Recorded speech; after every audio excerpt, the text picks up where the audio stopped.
Hello and welcome to The Good, the Bad and the Worst, a podcast where we watch movie trilogies and decide which movie cheated on college exams, had sexual relations with two, sometimes three different men in a year.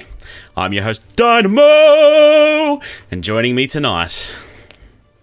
I'm Captain Freedom, and if you guys don't shut up, I'll uplink your ass, and you'll be underground.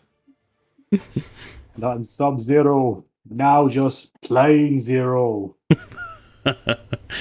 All right, boys, we are doing Running Man. It's not a trilogy, but it is a movie and a remake.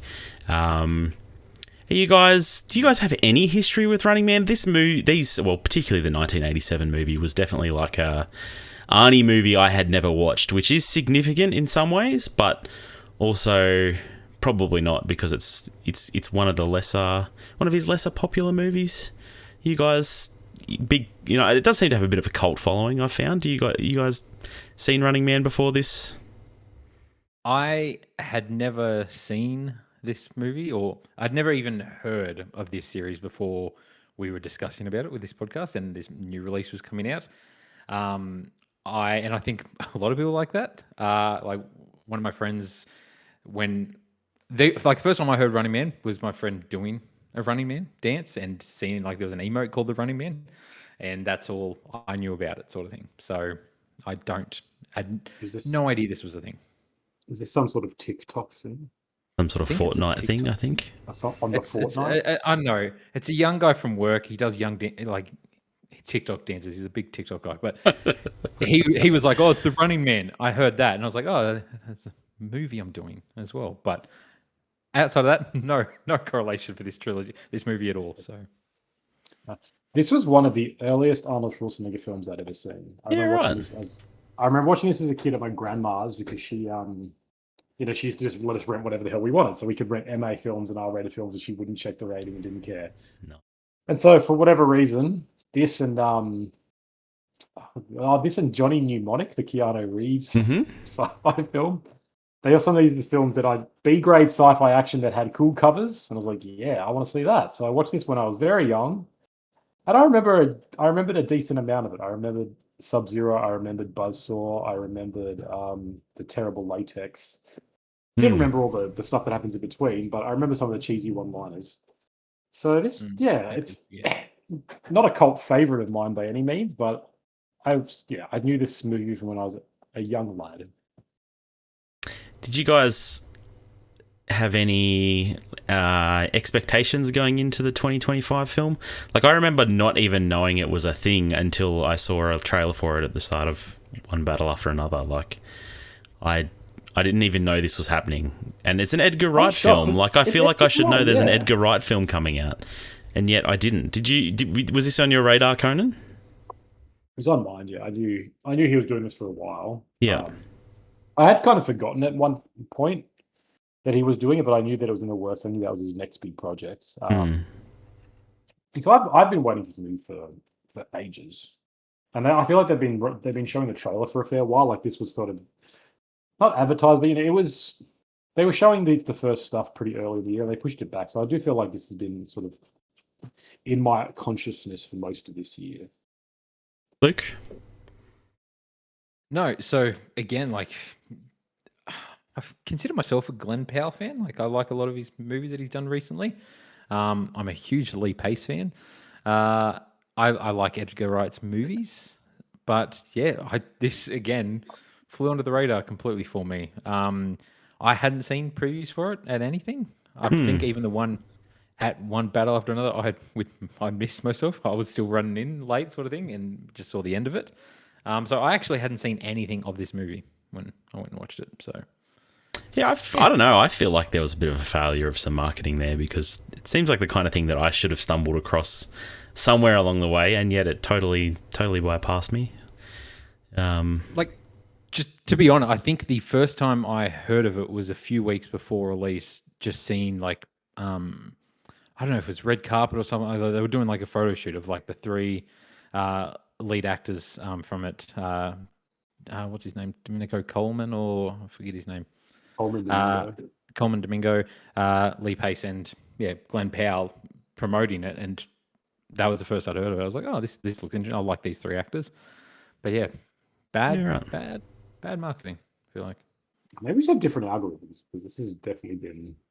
Yeah, I mean, Solo. this is the horrible dystopian future we live in, I guess, right? Like, my cooking Yeah. algorithms don't give me movie recommendations, apparently. No, I don't know. I feel like I And get a my lot of smutty algorithms don't give me it either, so I don't know what's going on. I get a lot of movie stuff, but I just this one bypassed me somewhere along the way. I hadn't seen anything of One Battle After Another before watching that, like trailer wise. It wasn't until it came out and the reception around it was crazy, and I was like, oh, well, this seems interesting. And for a Leo film, that surprised me because I'm usually like all over whatever he's doing. But At least with that one, I saw on like r/movies photos of Leo being totally cooked, and like him and his nightgown or whatever. Like, you know, I saw that stuff before it came out. I knew that was coming, but I didn't get any of that with Running Man. Yeah, well, okay. Strange. All right, should we kick it off with some stats? yes, stats. The Running Man, 1987. Second best thing to happen that year, by the way. Budget of $27 million. Was that your 30th birthday? That was the year I was born. Thank you. It was the year I was born. Budget of $27 million, made a whopping $38 million at the box office. Running Man 2025 had a budget of $110 million, and so far has made $48 million at the global box office. It's not doing great. Not doing great. The critical reception. Just like Edgar Wright's career. I know. We will get to it. It's a shame. Critical reception 45 for Running Man 1987, 56 for Running Man 2025. That's a Metacritic score. Not high scoring movies by any means. No. No, they are not. By any metric. All right. Running Man 1987. I'm on the wrong page. Arnie runs. That's it. In a future dystopian America, a wrongfully accused and convicted policeman gets his shot at freedom when he's forced to participate in a TV game show where convicts called runners must battle killers for their freedom. What Do you guys? You can't go wrong. You're right. You can't. You really can't. Do you guys? I don't know. Do you guys miss when, I guess, plot and characters and stuff like that were a lot more bare bones, and you could have somebody sort of like defying orders and showing who they are in the first 10 seconds of a film? You know, like the movie starts, he's on this chopper, and it's like the first thing that's said is like them giving him an order, and he's like, "What? No, they're innocent people." And then like them turning on him. It's like there's no even like a build up of him like getting along with these guys. They're doing missions, and then him starting to put it together, which I feel like you'd get now if you had like a leading man movie. But back in the day, it's like, this is the movie, and Arnie's just like, wait a minute, what company do I work for? Why are we doing this mass murder? I wasn't aware that this was the thing we do. Don't know what job he signed up for, but yeah, I don't know. I thought that was funny. Just straight up, first thing he's just defying his first order, first down the job. He's like, it's great. Like, Just great, very economical. Yeah, it doesn't waste too much time being like, no, just straight to it. Efficient storytelling. Yes, this character is just defined by the fact that he disobeyed an order. We don't need to know his family life. We don't need to know literally anything. And it's got the crawl to be like, this is dystopia. That's all you need to know. Don't waste time again. And I mean, you even get then like basically the next scene, him escaping from prison, and he's got his best buds ever, who we've only just met briefly now. Like, it just kicks it off. It doesn't really care to really lay it out for us, to really let us develop some emotional attachment to these guys. They're just this is who they are, and that's all you need to know. No, my wife was on her phone for like the first 3 minutes of this movie, and then she looked up, she's like, I don't know what's going on. And I was like, and she's like, who are those people? And I was like, well, these are his friends that they're broken out of prison, but that's because the people on the chopper turned against him because he fired an order.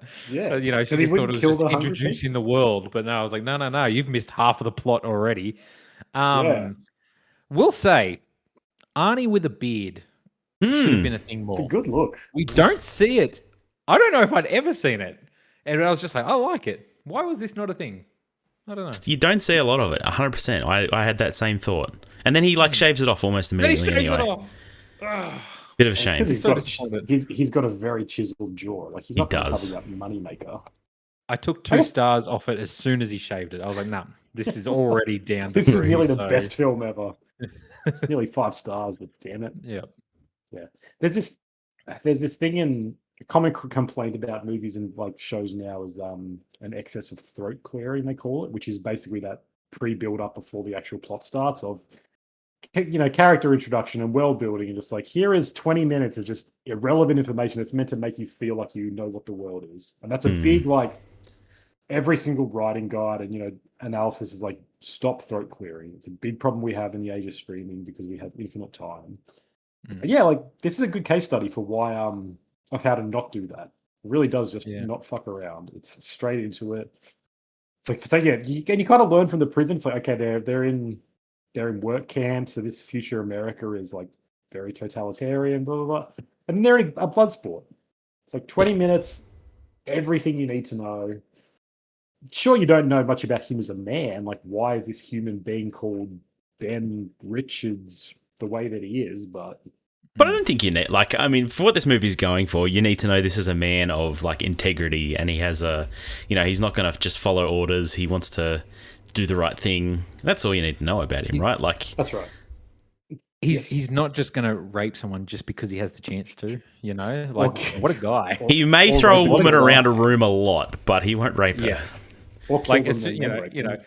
like walks in, woman exercising in lingerie for some reason, and straight away he's like, I'm going to throw her on the bed, pin her down, and be like, stop. But he didn't rape her, Yeah. so he's a The good 80s man. 'Cause he could have. Yeah. The 80s was a weird time, man. Mm. And Arnold Schwarzenegger in the 80s was a force in He every was. sense of the word. Yeah, like this, comparing these two movies is interesting because this is really plot heavy. Like, this movie is all about the plotting, right? And like, the plot's kind of thin, but it's a dystopian game show, and it's about them in this, and it's all about that narrative. Like, characters are irrelevant, but then the second one would come to that. Is a lot more sort of a lot more character focused, both to its detriment, but also to its pro, I guess. So it's just interesting, 2 different takes on how to approach this. Like, do you just make it all about the story and the characters become kind of irrelevant? Yeah. Like, there's a very sort of clunky slashed in love story to sort of do all that legwork and be like, oh yeah, they are human beings after all because they have love. But that's never the point. The point is just like, here's a funny gladiator in a funny setting, and how will Arnie kill him in this interesting way, Yeah. I mean, they even try to give some of the villains like a bit of some motive, I guess, or something more than just being a dude in a suit. But even that, like, it's just so thin. So thin. Yes. There's like the briefest hint at it with Captain Jesse Ventura's character. Jesse Ventura, yeah. Yep. Yeah. Where it's I don't want to wear this suit. Yeah, so I he's got love that- Jesse Ventura. I was so glad to see him in this. I'm like, But he has nothing to do. No, He No, I doesn't do know. anything absolutely. else. No. And it's a shame because then you see him in this locker room, he starts to talk and he gets cut off, and you can see he's frustrated. And there's clearly a sort of like, there's something there of this idea that this guy he's a survivor of this game or something, but he's kind of he's having to live with that. Like, he clearly doesn't like being this kind of show pony because he's also not cared character about. with a gimmick. Yeah, and it's like he clearly views himself as a true killer, but he's kind of being used as a prop. And like, there's all this interesting idea there that is just touched at, but they're clearly not interested. Like, no, we can't waste time sort of exploring the feelings of a side character. It's like, we're just here to show kills in a game show, and that's it's They fine. were It's a choice. saving that stuff for the sequel. They were waiting. They were like, we will find out more about these characters' backstories. Man, That's right. one thing I appreciate about this is like, for me, to get into the video game world, this is like straight up Metal Gear Solid. Like, these bosses, Is it really? like the boss battles in this, these characters like Dynamo and like Sub-Zero, are just straight up Metal Gear Solid characters that Hideo Kojima must have been a huge fan of this in the 80s. I feel like movies these days need more boss battle characters. I like gimmick characters. Like, Dynamo is ridiculous. He's hilarious. The only thing that would have made it more Hideo Kojima is, as he was dying, he did like this huge speech about this is the trauma he went through as a child, and that's why he's donned in lights now or something Yeah. like that. But it's just funny. I don't know. That was amusing to me. I agree. don't know. I think we need more themed villains in like media, right? Like it's just fun that they each have their gimmick and their power as such, and it's kind of used against them in a lot of cases, and it's just fun. I enjoy it. Fans vote who's gonna be the next one to target them. Sort of thing, it's good fun. Good fun. Did you guys ever watch that show Gladiators? Yes, 100%. American Gladiators. Yes. See, so I've never seen it, but I just know about it through pop culture. And everything. Was that before this, or was that after this? Do you know? I mean, I was definitely watching it as a kid, so it was after, but I don't know if there was a version of it before then. American Gladiators was before.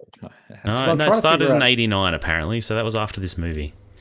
But it was very on theme with this, like 100% that whole, like it was definitely playing on the whole blood sport style thing with it. Obviously, while still being PG-13 and not killing anyone. But no, man, if they had crushed some skulls in that show.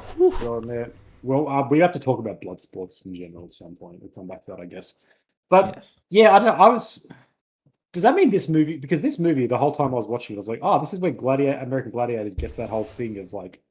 And the whole reality TV shtick, I guess, of like really colorful characters and like, we sort of see that to a lesser example now, where it's like, even in The Bachelor and The Bachelorette, it's like you've got the fuckboy, you've got the nice guy, and you've got the villain, and like reality sort of tends to have these tropes and characters it builds out. Yeah, the nerd. The nerd who's fat dude covered in lights, like is every romantic comp show has it. Yeah. Yeah. No, I know the recent season of The Bachelor had that too. It was very strange. Exactly. Yeah. Because I know. I thought that maybe this was just riffing on that, but I'm wondering, did this define that? Did every other reality show? Yeah. Did it follow in the suit of this? Because it makes sense as spectacle. Yeah. I mean, to be fair, like blood sports exist today in like there's actual like wrestling and boxing, but then the other example is things like bullfighting and all those sorts of things too, where part of the reason people go is because there is a real chance that somebody's going to get horribly injured. Do you define those as blood sports though? Wikipedia does. So yes. Wikipedia. Yes, I do. Wikipedia is asking for donations. It clearly doesn't know what it's doing. There's actually like a wrestling / MMA comp pay-per-view thing called Bloodsport. That's like, so, and it's a good watch. It's good fun. Because UFC is probably the most like common one, right? Yeah, one where you're seeing people get injured. Yeah, there is a chance that someone will actually die during these fights, or at least you'll see a leg snap, or you'll see something go. You'll see someone get brain damage, and you're like, yeah, that was great. But they're not quite the same as they're not the same, because you're right. No one actually dies. There's so much control in there that it's like this is a safe, palatable way to experience this. 100%. Have you watched Squid Game, the reality show? I know I won't because I'm like, because that's the kind of thing that it kind of pisses me off. I'm like, these shows literally miss the point that they're like, let's make this but remove the violence. And the whole point of these things is to talk about the problem with what you're doing by having shows like this that encourage violence but not being violent. I think Griner nailed it. I think Mr. Beast's videos are the closest thing we have these days to real blood sport, where it's like, this person's trapped in a house, tied to chains. Like, can they survive? And we're like, yeah. Touch this car for 30 days to win it. Yeah, it's terrible. Yeah, kids just watching people starved to death holding onto a car for 30 days. Like, hope he falls off. Yeah. But again, no one's dying. Like, why don't we have I know. sports? I was just going to say, I really like blood sports as a general genre. And I like that it came back in recent years with Hunger Games and all those movies too. I don't know, it feels a bit evergreen. Feels always a bit vogue. No, it totally does. It's it's such an interesting thing. It's always kind of relevant, it seems. And they go through moments of popularity, but it seems to be kind of like a recurring idea of everyone seems obsessed with the idea that we're one step away from Mm. descending into this world where we'll be watching people kill. And I guess like we have a historical standard for that, like Gladiator, the Gladiator of Rome were this, and that's the most famous. And I'm sure there were countless other examples. Like there have been underground boxing rings since the dawn of time where people could die and stuff. Yeah. And even things like cockfighting and dogfighting and stuff like that. Like it's the gore and the death that attracts people to it, I think. You're right. That's why you go to see those. Yeah, it's not to see which dog puts up the best fight. It's like somebody wants to see a dog actually die, which is really evil. But like these are pervasive things. I think not that it's a reality based thing, but I think it's kind of in the same vein as Battle Royale kind of thing. That PUBG, Fortnite, all this thing was like the last person to survive. Like people dropped on an island sort of thing, very Condemned type movie sort of thing, where that was a game show, but it was also Battle Royale. It's very in the same vein sort of thing. Based on the movie Battle Royale. Yes. Yeah. Yes, exactly.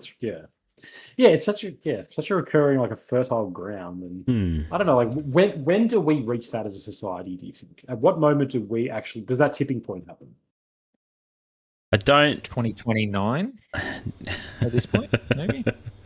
When Trump runs for his third term. Yeah, when does he run for his third term? 2030? Is that 20? No. Is that UFC match that he's doing in the White House lawn? Is that where it all begins? Literally, it's going to be normal UFC fighters fighting, and then at the end of it, when they're like, "Okay, that was a good fight," Trump will get up and be like, "No." Yeah, he'll be like, "Someone needs to die." Throws a single knife into the ring. Yeah. There we go. We'll have the first one, and people will stand up and applaud. That's right. This is how democracy dies. With thunderous applause. And then a week later, we get the Purge. And then we're cooking. We're just getting everything. Everything's happening in reality. What a time to be alive. Yeah. I think we'd be doing a disservice if we didn't talk about the one-liners in this movie. There's so many. So many. How corny, they're really corny, but in kind of a good way. They, but like, he even looks at Killian and says, "Hey, Killian, I'll be back." Yeah. But then the response is really good, only in a rerun. Like, that is actually pretty good. Yeah.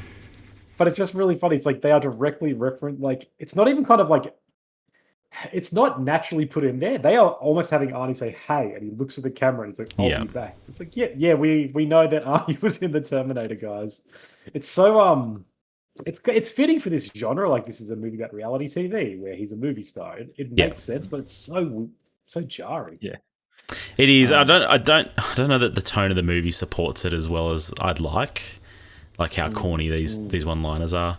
Definitely feels like they went to the McBain school of one-liners. Like, or McBain is heavily inspired by this particular movie. I know he's inspired by Arnie in general, but these one-liners are right up, that level. Yes. Like, inspiring Terrifier, Arnie like splits a dude in half with a chainsaw, and he's just like, he had to split. It's just like, That's one of the best. Yeah, I wrote down a few. Here is Sub-Zero, now Plane Zero. Is really good. Best one. There's one where he goes, "Jesus Christ," and he goes, "Guess again." That's pretty good. There's the "I'll be back" only in a rerun. "Hey Christmas Tree" when he's talking to Dynamo. That's yeah. Buzzsaw had to split. Fireball when he's got him trapped, he's like, "How about a light?" And then what a hothead as well. After killing him. He's also after he kills Sub-Zero, he's like, "Wow, something happened." He's like, "Yeah, he was a real pain in the neck." After he cuts his head off, like severs his neck. Yep. Genius. Really good. Again, I don't know. The tone of this movie feels a bit all over the place. Like, it's you can't take it too seriously, obviously, but I feel like it does take itself a little too seriously, maybe. Yeah, it's but isn't that all of these 80s films kind of? Oh, 100%. They kind of have that weird tonal confusion of, like, I was thinking of Commando when watching this, where it's like he's just murdering dozens upon dozens of people. And the whole opening 10 minutes of that movie is him carrying a tree on his shoulder. So it's like it's a joke. It's beyond stupid. But then it's really serious. Like, no, this guy's going to kill an entire, he's going to commit a genocide to get his daughter back. So isn't that over like his daughter as well, right? Like where it's like a really touching moment where they're reunited or whatever. Like it's been a while since I watched that movie, but yeah, you're right.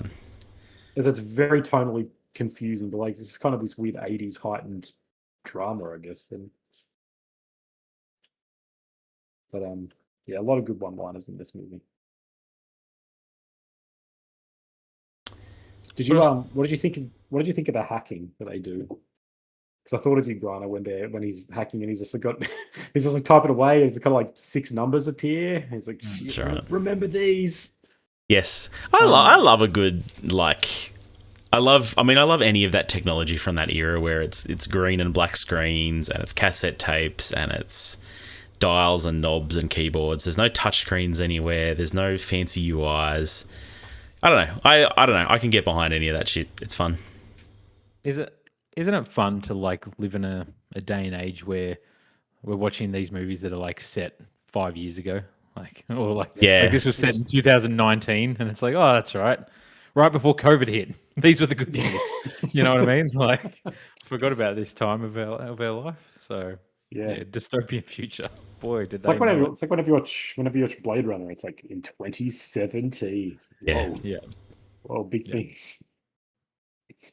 Yeah, it is fun it's fun to imagine how everybody in these times are like. In 30 years, the world ends. Like we are in the end times, and still keeps on going, and still the world keeps on spinning. And that's more believable. Yeah, well, I know 30 years.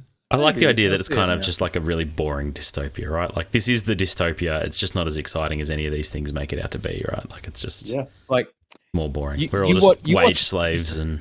Where's my blood sports? No, yeah. You watch this and like watch people watching Running Man and these blood sports and be like, man, what a dystopian future. And then like we have billions of people watching people just like dance on TikTok and stuff like that. Like it's just I don't know what's more dystopian, you know? Like what would you rather watch? Blood sports or TikTok? I don't know. I get a lot of vision of like people being hauled away in unmarked cars by people with face masks on and stuff like that as well. Like there's some real dystopian shit out there at the moment. Actually, that's a good point. And then you scroll up on that and it's like here's someone getting killed in the Ukraine or like in Palestine getting blown apart. It's like, oh wow, this is just in my hand. Is the guards in this not their uniform? It says like ICS as well. Like their uniform has ICS on it. I was like, wait a minute, does that say ice? I was like, holy shit, this called it. This called everything. They tried to warn us. Predicted it all. Should have known. I mean, it should be noted this movie was a Stephen King loosely based on a Stephen King novel. Famously not very true to the source material. King himself has kind of disowned it as being not like he doesn't even have a writing credit on it in the credits as far as I know. All the one-liners, the only things that survived, like the Stephen King adaptation. Like it's just the one-liners. They added all the plot and the story. Yeah, I think so. yeah. A big book of one-liners. His novel is just original. Like he cut someone's in half, and he says he had to split. It's just like a bunch of one-liners. That's all his book was. And that's why he's the best writer of our generation. Yeah, the running joke man. All right. Anything else we want to say about Running Man 1987? Killian's pretty good. He's pretty fun. I kind of like that there's just one character being the producer and the like the owner and everything. Gives you one villain to worry about, right? There's nothing. He has a direct line to like the president, down to every sort of one involved in production. Like it's no middle management. The future is efficient. Evil runs everything directly. Maybe this is a utopia where we don't have so many people just clogging up the gears of it.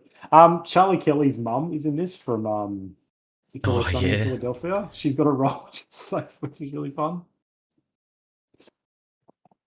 That's the woman he falls in love with, right? Yes, that's right. The ending of this movie is super weird. How there's just in the middle of this game show, there's a resistance force, and we're gonna go and do some stuff now. Like it's bizarre. Well, they resist. That's where they need to resist, man. The whole setup of like, the important satellite that we need to hack is in the middle of this game show ground makes like absolutely no sense. Because what is it? It's like it's in some. It's not a nuked area, but it's like some area of the city that's been devastated by an earthquake, I think. specifically. Earthquake, yeah, okay. Part of California. Yeah, that is a bit of a hellhole. Am I right?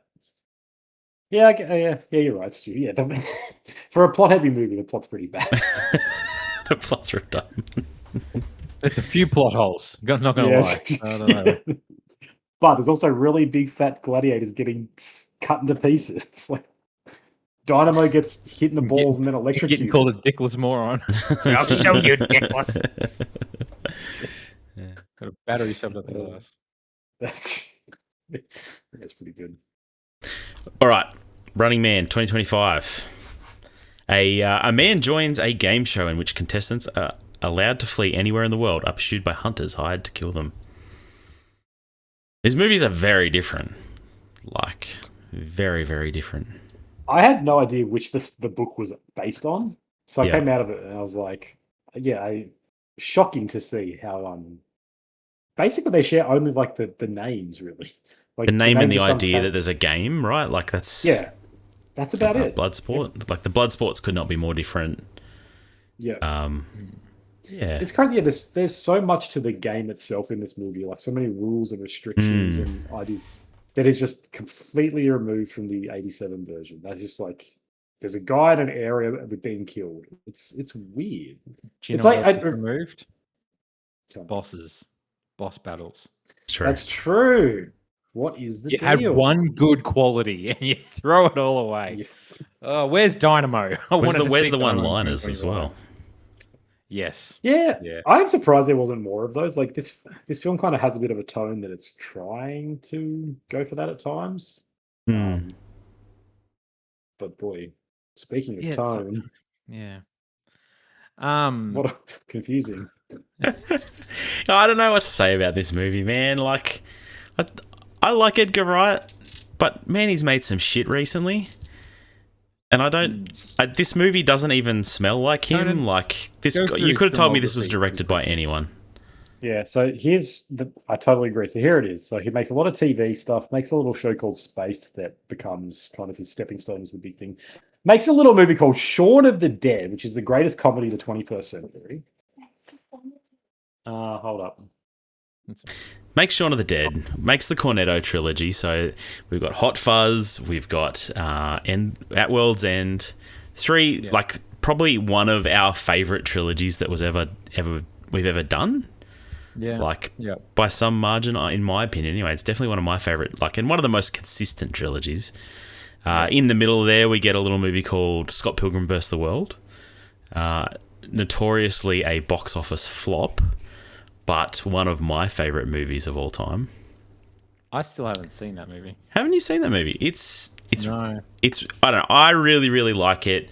I think it's got a really good style in a way that like most comic book movies do not. Yeah, like I think I've seen clips from it and stuff like that, and I didn't realize what it was like, to be honest. So I was like, I need to check it out. Because then he does Baby Driver. And then we get Baby Driver, which is a good movie. I like Baby Driver. Good movie. I really like Baby Driver. But I must admit, I've never sought Baby Driver out again, right? Like I've watched it once. I never rewatched it. Yeah. And then I think I've seen it on TV once when it was just there. That's about it. He almost did Ant-Man. Yeah, famously had a script ready for Ant-Man, but didn't. Which would have been interesting because there are some qualities in the first Ant-Man where you can sort of contribute to him, I guess. But, yeah. And then there was a movie in 2021 called Last Night in Soho, which I haven't seen, and I actually want to get Conan's opinion on. All right, sorry for that technical difficulties. Conan's back. He can tell us about Last Night in Soho. I'm only assuming you've seen it, Conan. Have you seen Last Night in Soho? Well, I was made aware that I need to talk about Baby Driver specifically and repeat all of our thoughts. Tell us how much you love Kevin Spacey. Or John Hamm. Dang. Is John Hamm Last Night in cancelled? Soho- No, but John Hamm's awesome. Oh yeah, good. I was going to say, No, don't say John thankfully. Hamm in the same sentence as Kevin Spacey. Sorry. Come on I've now, seen that's bloody- no good. I haven't Do you- seen Last Night in Soho. Ah, okay. Nobody That's, has. I think that's part of the problem. But Yeah. Did you talk about the Sparks Brothers, the documentary he made? No, but you can go ahead. I know nothing about the Sparks Brothers. And remember, I haven't seen Conan, that either. also just remember Baby Driver. Yes. What are your thoughts on Baby Driver? Baby Driver kicks ass. I hope neither of you does. guys said anything. No, about we Baby did, Driver. but I also said like I've never sought good. Baby Driver out to watch again. Really? Yeah. Like, you actually don't like it? Oh, wow. No, I really No, enjoyed it in the cinema. Liked it. We just have never watched it a second time. I've watched it. Oh, I actually wow. have seen it on free to air TV one time, but it was kind of on in the background. It is a great free to air TV movie. It's a good it comes movie. on anywhere it comes on, it's just like this is some good stuff. I love that film. I think it's actually a bit underrated. So- it feels like it's been forgotten as all of his stuff post. I mean, it's tainted by Kevin Spacey, 100%. Like Kevin Spacey is all Yeah. over that movie. His cancellation came. He's good in it. His cancellation came to light like not long after it came out. It is Probably why most a people don't see shame. that movie. Now tell us about the Conan. Beck Colors music video. I was thinking after. Oh yeah, Conan, when did the downfall start? I think you're right. No, it's the downfall started with Ant-Man. It's all Ant-Man. It is Ant-Man's fault Marvel. because as I'm sure you remember, he was originally attached to do Ant-Man. As we mentioned. Yes. You guys, okay? When was that? Was that 2015? Yeah. And obviously, they got taken pried out of his hilarious little hands and handed into the hands of notable director Peyton Reed. Yeah. And so I think that is where the unfraying of his mind, the destruction of his soul started, because he was in the system, he was in the big, and this is a tale as old as time. Like directors get involved in big studio systems, the studios crush them, and they just become resentful, and they don't know what to do after that because they're burned out. I think that was it. So after that, he does Baby Driver, which is an original thing. And I think he's just really jaded because then it takes him 4 years and he makes a documentary about the Sparks Brothers, which are a band that I don't think anyone has ever heard of, but seem to be a pretty important musical duo to a lot of people as well. They're like, I don't know, the Grateful Dead for art house kids, I guess. And then he makes Last Night in Soho in the same year, and that's kind of screwed over by COVID. And I think at that point he has kind of like lost any cultural cachet that he had because it's been a few years. And I haven't seen Soho, not because I didn't want to. I've just never gotten around to it, honestly. And it's just And I remember, Grant, I remember you talking about Last Night in Soho approaching its release multiple times, being like, "Oh, I'm so keen for that." So it is interesting that then it's just never. I remember it came out and it was like a wet fart. Like everybody's like, "Yeah, it's not that great. Like it's just not worth seeing." It came out during COVID, so you couldn't go and see it in the cinema anyway. Yeah. Reception was like it's good, but not great. And I think we had all come to expect, like, I don't know, you mentioned it, he made 3 like 5-star films. He made Shaun of the Dead, Hot Fuzz, Scott Pilgrim. Those are all masterpieces. Yep. And I will go to bat for The World's End any day of the week as well. Yep. I was about to ask, did the downfall actually start with The World's End? Not at all. Not at all. So I think people had come to expect people come to expect 10 out of 10. The other thing unfortunately. The other thing I will say about him, and this is also unfortunate, but he notoriously doesn't make big money at the box office. Yes. Like Baby Driver did pretty well. Scott Pilgrim is a notorious flop. A huge cult classic. Cult classic, 100%. Did not do well at the top box 5 office. Top 5 of all-time cult classics. Like, that film is incredibly adored by people. Yeah. I haven't watched it, Conan. I haven't watched it. That's because you're a disappointment. You should. You've watched so many movies and you haven't seen that one. And Last Night in Soho didn't do well either. I mean, you could blame COVID for that. That's fine. But I think, like, to not have a movie make good money since 2007, you know, if you look Baby at Driver. No wonder. Baby Driver, Baby Driver did pretty well. No But wonder then Disney ditched him for Ant-Man. They were like, "No, he's gonna be a flop." Like, Ant-Man is the most egregious sin the MCU commits out of all things, I would say.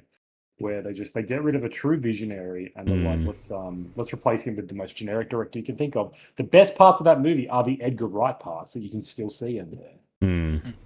Yeah. And that kind of sets an unfair standard for Marvel to follow, because Marvel then goes, let's get good directors but not let them direct. We'll just get them to be custodians, which is an act of stupidity unrivaled through history. And then Edgar Wright's also jaded from that, I think, and he tries to make some original stuff. It doesn't work commercially. And And like Last Night in Soho is kind of like a horror thriller, and he's a comedy sort of action director. And now horror and comedy are two sides of the same coin, so the skills can translate. But I don't know if he's moving on to The Running Man. I don't know if he's trying something different. But The Running Man is a strangely sort of like unfunny movie. It kind of doesn't want to let itself be funny, but at the same time, it is constantly trying to be funny. It's really weird to peg down with this movie. Like there are so many moments where I'm like, oh, it's trying to parody this culture. It's trying to parody show and the medical system and our obsession with celebrity and all reality this different TV. stuff. Yeah. Reality TV. But then it's always deathly serious as well. And it's really being like, no, this is an important time. Like, and it's trying to be insightful into our world and go, look at what could happen if we don't. This is what could happen to us if we don't change. And you kind of need to pick one of those lanes. You need to either parody it and be profound through that, or you need to be serious and be profound through that.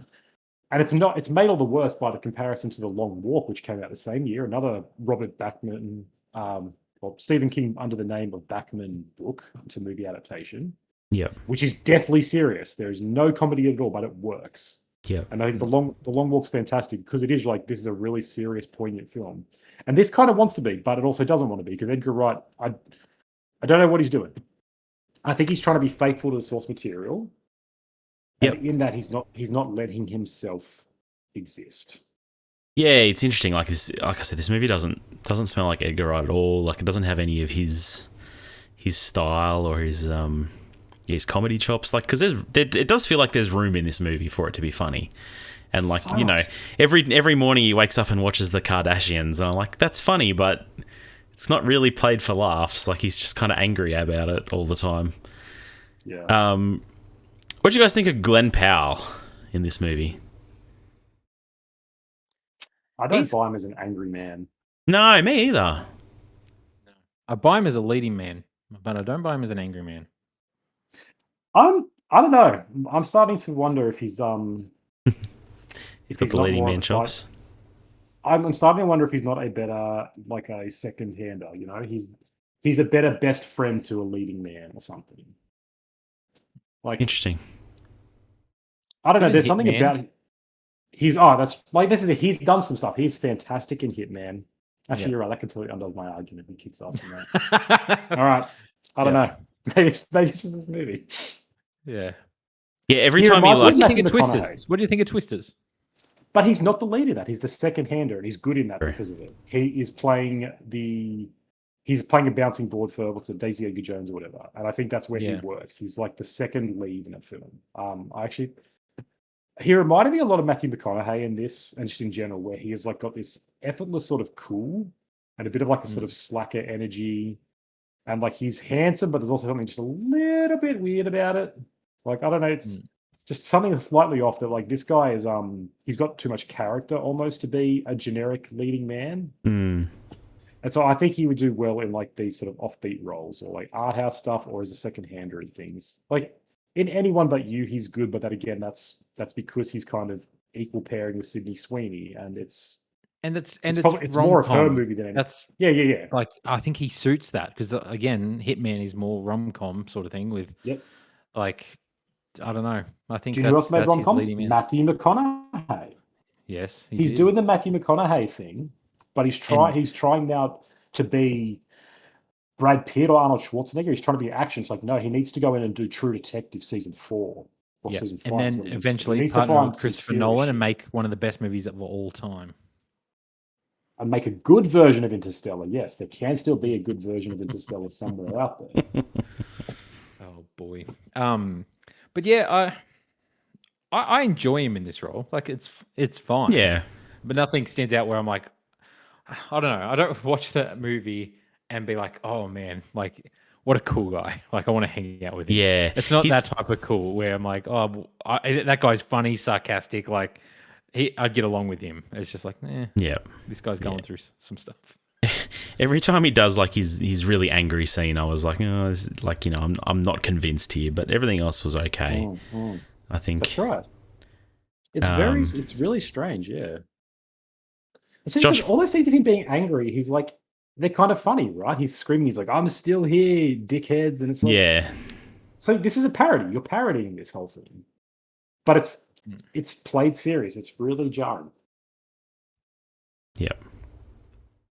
Sorry, you're saying Josh Brolin. Oh, I was gonna say Josh Brolin's. He's all right here. He's kind of phoning it in. He's not like the most exciting villain ever. I but like Josh Brolin. he's pretty good. He's always pretty good though, right? Like he's always just. He's always good. He's a pretty Sometimes he's great. known quantity. He's got a great Michael voice. Cera's got a pretty good little Michael role here. I didn't Cera mind that. is a standout. But even why isn't he crazier? Why isn't he funnier? True. Why isn't he weirder? He's pretty weird. He's pretty weird. He But wants not to. that weird. He wants to play with the cops at the end, and he's got super soakers and electric. Like he's playing. He's got. It's a Home Alone scene basically where he's taking out the cops. Do you know what's Yeah. interesting? Yeah, I said I hadn't seen any marketing for this movie or trailers before watching the movie.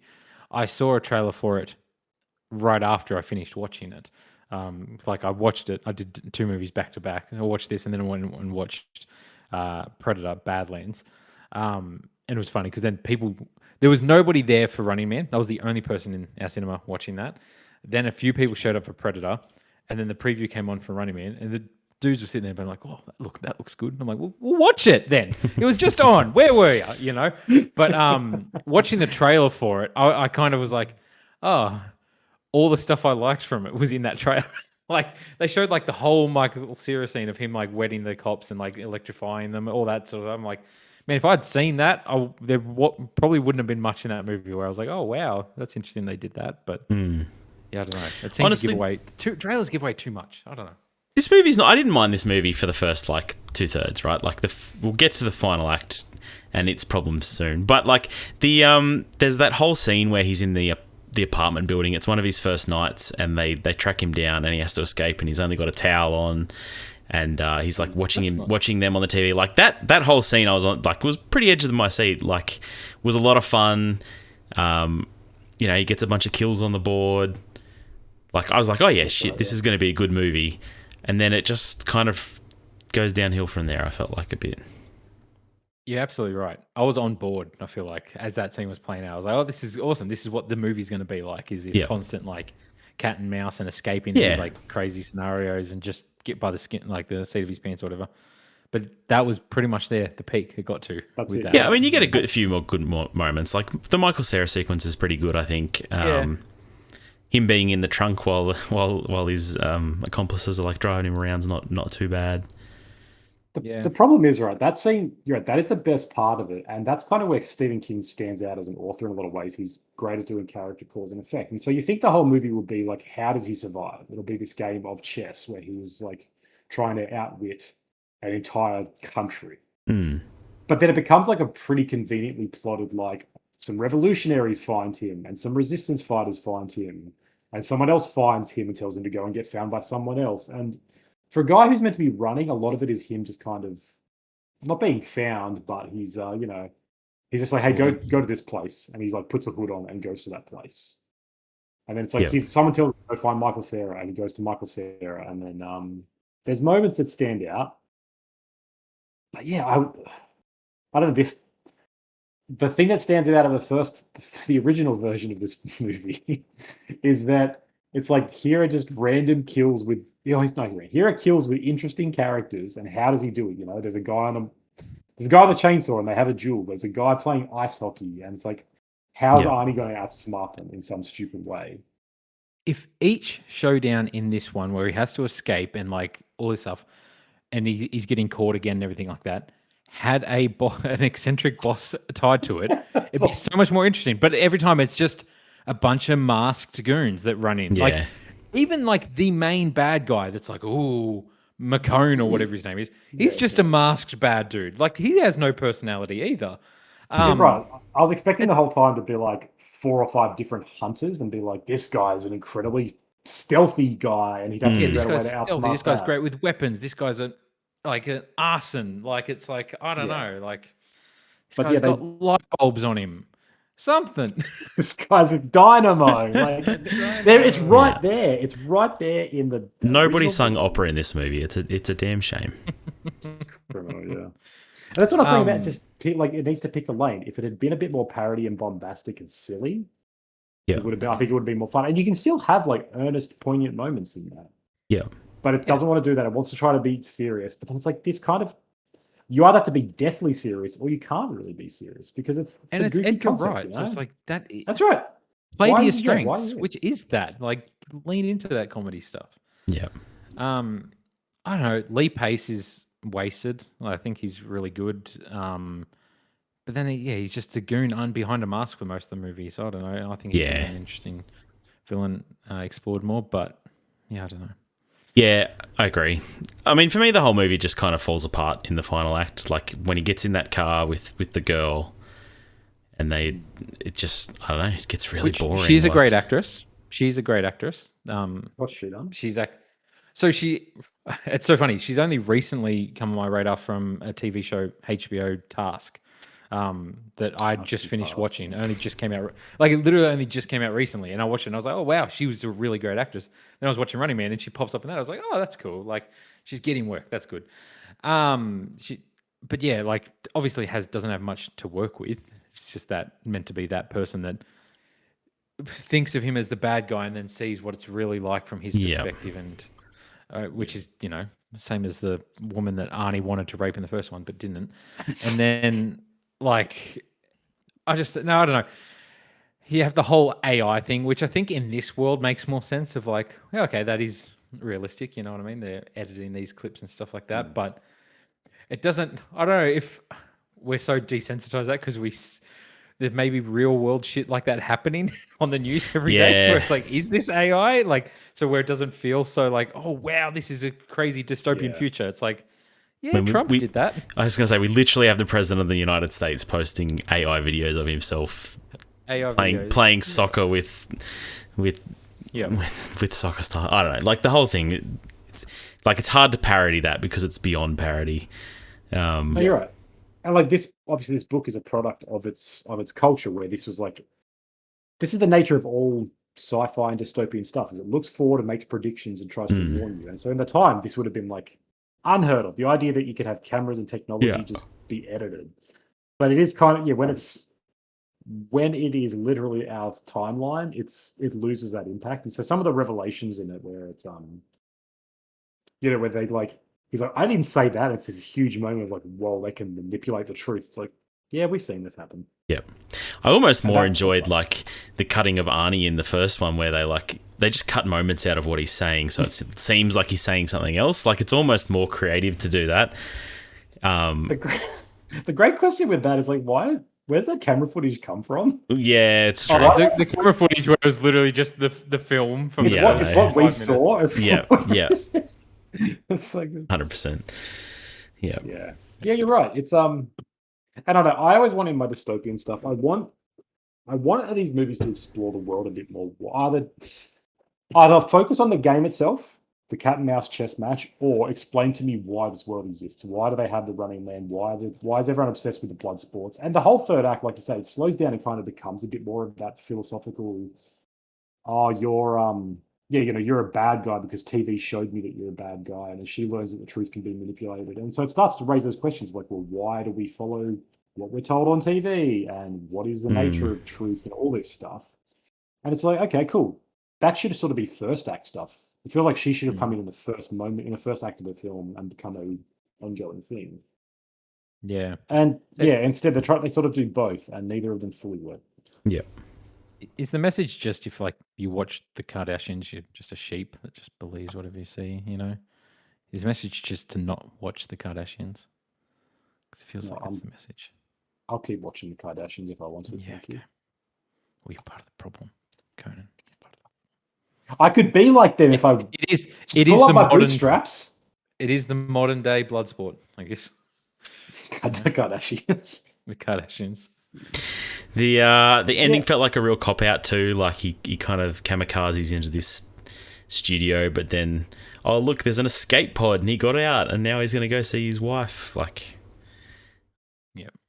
Well, the book ending, he kills himself. Oh, really? Yeah, he just kamikazes into. I mean, that's a Stephen King notoriously doesn't have great endings to his novels either. But that's true. Yeah, right. Okay, that's interesting. Yeah, it seems. Yeah, I don't know because like he overthrows or he like takes down the system, I guess, or he takes down Killian and his network in some Yeah. way. Um, but you're right. It does feel kind of very neat. Just get some. Tied up with a Colin nice Domingo little bow. quits. Yeah. Yeah. Um, Yeah. he's good as well as the other host. Um, I like him, but I don't know. I don't know. It was nothing. Like I said, I watched this and then Predator, and I haven't thought about Running Man since because I've just been thinking about Predator. I was like, man, Predator was great. There wasn't anything that stayed with me from this movie. I'm not. Oh, I hope there's a sequel now. I don't think there will be, just based off the box office numbers. But No, yeah. I was entertained in this movie the whole time. Like I wasn't bored. No, I yeah, wasn't either. And so that's a testament, I guess, to Wright's. Like he's incredibly kinetic and frenetic. Like he knows how to have all his movies have energy. Yeah. And so it's like if this movie kind of does go, even in the last scene that drags a bit, like I still found it all engaging. Yeah, I just really wanted more. It's like you said at the top, Gride. You can not tell this is directed by him. This could be directed by any sort of director. And aside from the efficiency and sort of the skill in it, there's Yeah. no signature at all, which just seems so sad. So Yeah. wasted. Like, It makes me worry. That's- Like, what's the future of Edgar Wright's films? Because this hasn't done well. You know, is he the auteur we think he is, or is he just going to churn out box office slop, or is he gonna? I mean, he may be forced to go back and make small budget stuff like Spaced, and maybe that'll be where he finds himself again. Who knows? quite possibly, yeah. Yeah, it's a good question. He's had a dry spell. I don't know how much of that is self-imposed. Like that again, he Yeah. made that documentary that seemed like a passion. He made his original thing, which I think was like an indie budget thing anyway. It wasn't a huge budget. It wasn't like a made big studio thing. So I don't know if this is him wanting to do this or what, but I don't know. Maybe we get a Cornetto reunion. Maybe him and Simon Pegg and Nick Frost reunite, and we get the greatest movie ever made. you want that? Yes. I would so watch a fourth Yes. movie in that trilogy. Yeah, especially yeah. with them being older now. Like, I think you could definitely do some interesting stuff there. Parody some other genre. Give it to me. I'm there for it. Yeah, me too. All right. Leave some dead air there. IMDb is recommending Mickey 17 with this movie, and I think they're kind of similar in some ways, where like kind of went in with expectations about them. They both have, both directed by interesting directors who have a style and had made interesting movies before, and yet both of them kind of fall flat and don't feel like movies from those directors so much, unfortunately. It must just be a system thing, like working in a system like this where there's IP and there's producers down. I'm excited to see the sort of the surrounding oral history that comes out after this of, who even made this? Do you guys know which company made this? Is it Warner? Okay. I don't know. I can imagine in like a few years there'll be narratives about how Edgar Wright says he found the experience stressful, and we'll start to hear about how the production company was controlling and how there was problems and there was issues and Paramount. Paramount. Yeah, okay. I imagine it will become one of those sort of. Oh, that's why Tom Cruise is always at the screenings. Yeah, okay, that makes sense. On all of Edgar Wright He supports socials, Glenn like, Powell. Well, and he's like Paramount's golden sort of like exemplar, so it's all checking out. Yeah. Righto. Disappointing. Yeah, it was disappointing. It was. You guys, go ahead. I just wanted last note because like I watched the new one first. I watched the new one first and then watched the old Arnie one, and so I kept waiting for Arnie to show up, and I didn't realize like this is the same character's name. I thought this was like a Top Gun Maverick style thing, like it's set later. And so when they talked about there was one runner that made it 21 days. I was like, that must be Arnie from the first movie. I was like, he was the one that made it 29 days. And I was like, I really wish I'd seen it first. Arnie is in this though. He appears in The Mummy. Yeah, True. no, I know. Exactly. So yeah. Like that's a really good Edgar Wright choice right there. Like, It that's is, funny. yeah. There's a few of those little choices actually. You're right. So. All right, how do we rank them, rate them? The This is remake's what's still a better interesting. film. Yeah, I agree. Yeah. I would watch the 2025 movie again, probably before the 87 one. Yeah. Yeah. The 87 But- one there is fun to it. But you give me the 87 like one-liners in the new one and Dynamo. Oh, That's a 5-star movie there. So Imagine if it comes out in a few years and it was the one-liners were in there, but Glenn Powell just couldn't deliver them, so they had to all be cut, and that's why the tone of the movie feels so strange. Can you imagine? That's going to be the oral. That's going to be the oral history. Glenn Powell just couldn't take anything not seriously and have a bit of fun with it, so they had to cut all the one-liners. You're so right. release the one-liner cut. All right, that's our podcast for this week. Next fortnight, I've forgotten what we're doing. Have we decided? We're going to try and do. Knives Out, right? That's If too you're late, willing to go to isn't the it? movies. No, we have to go to the movies If to you're see waiting it. for Netflix, then we'll have to do another podcast in between. Why don't we just do? Well, if we do one on the 22nd, we could do Knives Out on the 22nd. Okay. So we need one before then. Is that in time for Avatar, or do we do year in review, or do we do something else? Avatar's also like that same week. So you're not watching Knives Out at the cinema? This is an interesting behind-the-scenes peek at how we Yeah, sure. organize our podcast. So Oh, enjoy man. this. Cuts a commercial. Cuts a commercial. So Conan, We can take this You're off waiting air. for the Netflix release, Knives Out. No, I'm seeing it on Tuesday. Okay, well, let's just do that. I'll make sure I get to the We're doing cinema for it Knives Out then. then. Let's do Knives Out. So I'm going to the cinema for it. Oh, okay. I So- thought you. No, sorry. I thought you. Granted, you weren't seeing it. No, I'm going to try and get there. We'll do the Knives Out trilogy. That's fine. All right, cool. Sounds like a plan. All right, Yeah, catch us Knives for Out. that. Catch us for that next fortnight. That should be a good trilogy, actually.